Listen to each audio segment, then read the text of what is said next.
एक व्यक्ति काफी दिनों से चिंतित चल रहा था, जिसके कारण वो काफी तनाव में रहने लगा था। ये इस बात से परेशान था कि घर के सारे खर्चे उन्हें ही उठाने पड़ते हैं।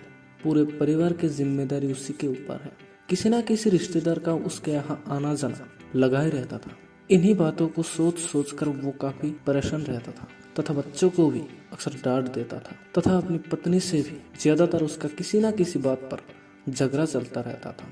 एक दिन उसका बेटा उसके पास आया और बोला, पिताजी मेरा होमवर्क करा दीजिए। वो व्यक्ति पहले से ही तनाव में था तो उसने बेटे को डांट कर भगा दिया। लेकिन जब थोड़ी देर बाद उसका गुस्सा शांत हुआ तो वो बेटे के पास गया तो देखा कि बेटे सोया हुआ है। उसके हाथ में उसके होमवर्क की कॉपी है। उसने कॉपी लेकर देखी और जैसे ही उसने कॉपी नीचे रखनी चाहिए उसकी नजर होमवर्क के टाइटल पर पड़ी। होमवर्क के टाइटल था, ये चीजें जो हमें शुरू में अच्छी नहीं लगती लेकिन बाद में वो अच्छी ही होती है। इस टाइटल पर बच्चे को एक पैराग्राफ लिखना था जो उसने लिख ही लिया था। उसने बच्चे का टाइटल पढ़ना शुरू किया। बच्चे ने लिखा था, मैं अपने फाइनल एग्जाम को बहुत धन्यवाद देता हूँ क्योंकि शुरू में तो ये बिल्कुल अच्छे नहीं लगते लेकिन इनके बाद स्कूल की छुट्टियां पड़ जाती है। मैं खराब स्वाद वाली कड़वी दवाइयों को बहुत धन्यवाद देता हूँ क्योंकि शुरू में तो ये कड़वी लगती है लेकिन ये मुझे बीमारी से ठीक कर देती है। मैं सुबह सुबह जगाने वाली उस अलार्म घड़ी को बहुत धन्यवाद देता हूँ जो मुझे हर सुबह बताती है कि मैं जीवित हूँ। मैं ईश्वर को भी बहुत धन्यवाद देता हूँ जिसने मुझे इतने अच्छे पिता दिए हैं क्योंकि उनकी डांट मुझे शुरू में तो बहुत बुरी लगती है लेकिन वो मेरे लिए खिलौने लाते हैं, मुझे घुमाने ले जाते हैं और मुझे अच्छे अच्छे चीजें खिलाते हैं। और मुझे इस बात की खुशी है कि मेरे पास पिता है क्योंकि मेरे दोस्त सोहन को तो पिता भी नहीं है। बच्चे का होमवर्क पढ़ने के बाद वो व्यक्ति जैसे ही अचानक नींद से जाग गया उसकी सोच बदल सी गई।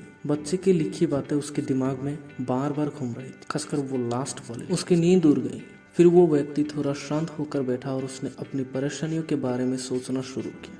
मुझे घर के सारे खर्चे उठाने पड़ते हैं और ईश्वर की कृपा से मैं उन लोगों से बेहतर स्थिति में हूँ जिसके पास घर नहीं है। मुझे पूरे परिवार की जिम्मेदारी उठाने पड़ते हैं। उसका मतलब है कि मेरा परिवार है, बीवी बच्चे हैं और ईश्वर की कृपा से मैं उन लोगों से ज्यादा खुशनसीब हूँ जिसके पास परिवार नहीं है और वो दुनिया में बिल्कुल अकेले हैं। मेरे यहाँ कोई ना कोई मित्र या रिश्तेदार आता जाता रहता है। इसका मतलब है कि मेरी एक सामाजिक हैसियत है और मेरे पास मेरे सुख दुख में साथ देने वाले लोग हैं। दोस्तों, हमारे पास जो भी है उसे परेशान मत होना। क्या पता आप जिस लेवल पे हो वो किसी का सपना हो सकता है। इस छोटी सी जीवन में सिर्फ खुशी चुन लो, क्या पता जिंदगी कहाँ खत्म हो जाती है। इसलिए हमेशा खुश रहना। Enjoy your life. Thank you दोस्तों। अगर आपको ये वीडियो पसंद आई है तो इस वीडियो को लाइक करें और चैनल को सब्सक्राइब करें। Stay happy, stay safe.